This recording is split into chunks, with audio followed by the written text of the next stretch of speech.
Setiap yang bernyawa pasti akan menghadapinya.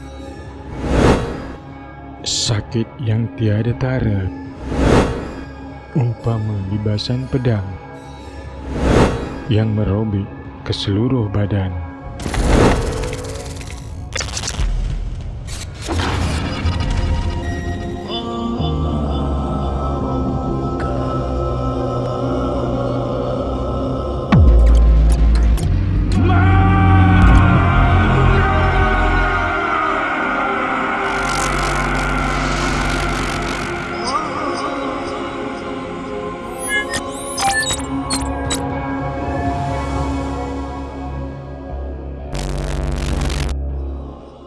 Bismillahirrahmanirrahim.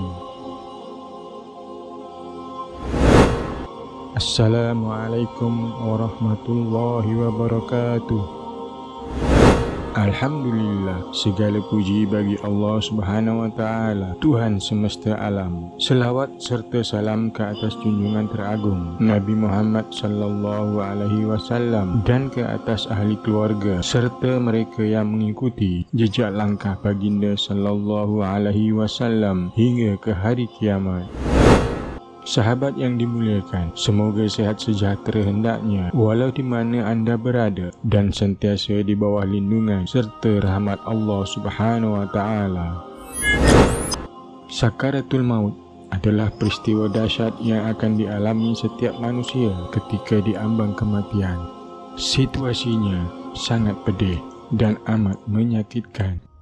Proses tercabutnya nyawa manusia akan diawali dengan detik-detik menegangkan lagi menyakitkan yang dikenali sebagai sakaratul maut. Sesungguhnya cara malaikat maut mencabut nyawa seseorang itu berbeza-beza dan tergantung pada amal perbuatannya semasa hidup. Mereka yang menyekutukan Allah, maka malaikat Israel akan mencabut nyawanya secara kasar. Sementara bagi orang yang soleh akan dicabut nyawanya dengan lemah lembut. Al-Hasan meriwayatkan Rasulullah sallallahu alaihi wasallam pernah mengingatkan perihal sakitnya serta keperitan akibat kematian. Rasulullah sallallahu alaihi wasallam bersabda, maksudnya sakitnya sakaratul maut itu seperti 300 kali sakitnya tusukan pedang.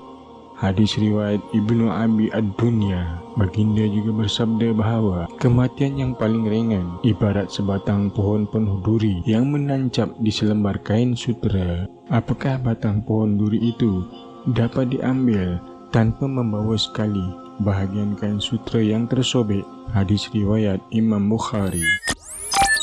Imam Al-Ghazali bahkan berpendapat bahawa sakaratul maut ibarat sebatang pohon berduri yang dimasukkan ke dalam perut seseorang.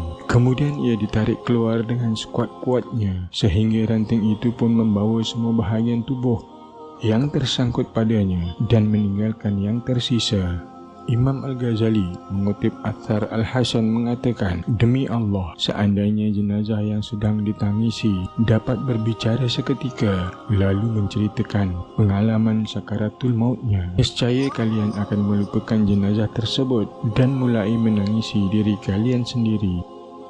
Sakit dan perihnya sewaktu nyawa dicabut dari jasad turut digambarkan melalui kisah Nabi Idris alaihissalam. Baginda yang dikunjungi malaikat Israel meminta kepada malaikat Israel supaya Allah Subhanahu wa Ta'ala memperkenankan permohonannya untuk dimatikan seketika bagi merasai sendiri sakitnya kematian dan sekaligus bagi menambahkan lagi ketakwaan baginda.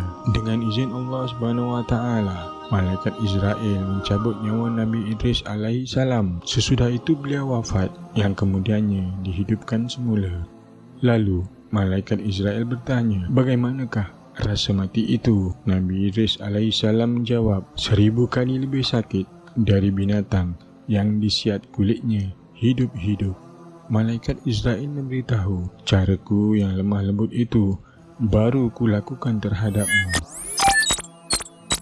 Bayangkan, jika dilakukan secara lemah lembut pun, ianya cukup menyeksakan seperti yang dialami oleh Nabi Idris alaihissalam. Bagaimana pula jika ia dilakukan dengan kasar?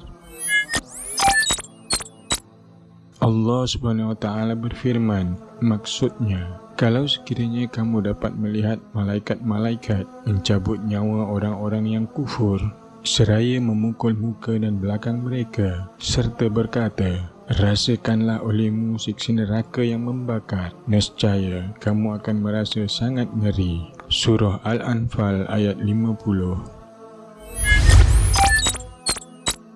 Dari kisah yang ada dan yang diceritakan oleh para nabi serta ulama terdahulu, kita dapat membayangkan betapa dahsyat dan sakitnya sakaratul maut. Apa yang pasti, tidak kira siapa pun kita, semua akan merasai betapa azab dan sakitnya mati, kecuali mereka yang mati syahid. Semoga kita dapat mengambil ibrah dari peringatan ini dan mudah-mudahan Allah Subhanahu wa taala berkenan melindungi kita dari pedihnya sakaratul maut dan kematian. Wallahu a'lam bissawab. Semoga bermanfaat.